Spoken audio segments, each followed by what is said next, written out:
chừng này để dương công tệ riêng đồng ly nắng chưa chạy thả bóng bốn khơi tha hay đấy ban chia smart thiết không ca ly nắng chừng này tịch tịch mày đời sao cả sao mà quát ban ly chừng này smart mon co đồ dày chắc bóng chừng này để dương smart ca ly chịu từ hòn ấy đâm bây ở mon một phe na đây bóngอันนี้ประเภทมอนsteel บ่ mon steel chẳng mẹ smart mon đểประยุทธ์ได้บองเนาะ เหม็นได้บ่เหม็นได้มอนประยุทธ์เซนเย็นบ่ monประยุทธ์มีไอ้คลาบอง มอนประยุทธ์មានស្រូវនឹងកหมกហើយនឹង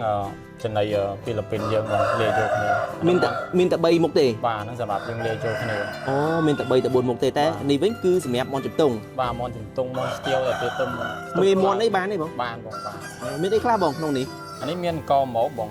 កសម្រូបពោតនឹងចំណីមន់ពងចំណីមន់ពងអានេះចំណី301នឹងស្រូវអានេះចំណីគុនមន់អានេះមេចំណីអានោះបន្លែអានេះវិញកតួបាទនេះ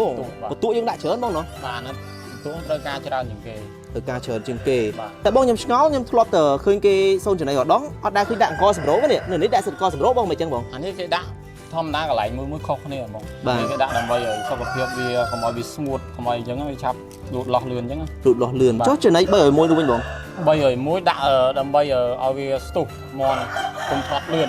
បាទបងចាឥឡូវយើងធ្វើការលាយចំណីហ្មងបងអញ្ចឹងបាទអញ្ចឹងយើងដាក់កតុមុនដាក់អីមុនដាក់ចូលគ្នាហ្មងក៏បានដែរបងលាយចូលគ្នាហ្មងចុះនៅនេះកសាបងចំពូជមន់មានអីខ្លះបងមានប្រភេទមន់វៀតណាមនិងមន់ជុំខននាំចូលអញ្ចឹងណាបងបាទទាំងអស់ហើយប៉ុន្មានប្រភេទបងនេះច្រើនដែរបង3 4ប្រភេទដែរមានកូនប្រកាត់មានប្រភេទមន់វៀតណាមនិងមន់ជុំខនបាទបងចុះពូជមន់ណាដែលគេពេញនិយមជាងគេបងមានប្រភេទមន់វៀតណាមនិងជុំខនបងពេញនិយមលេងអូហ្នឹងពេញនិយមហ្មងបាទ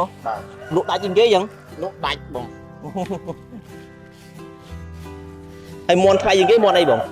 ប្រភេទមន់វៀតណាមបងថ្លៃជាងគេតើឥឡូវយើងមកមើលការលាយទាំងអស់គ្នា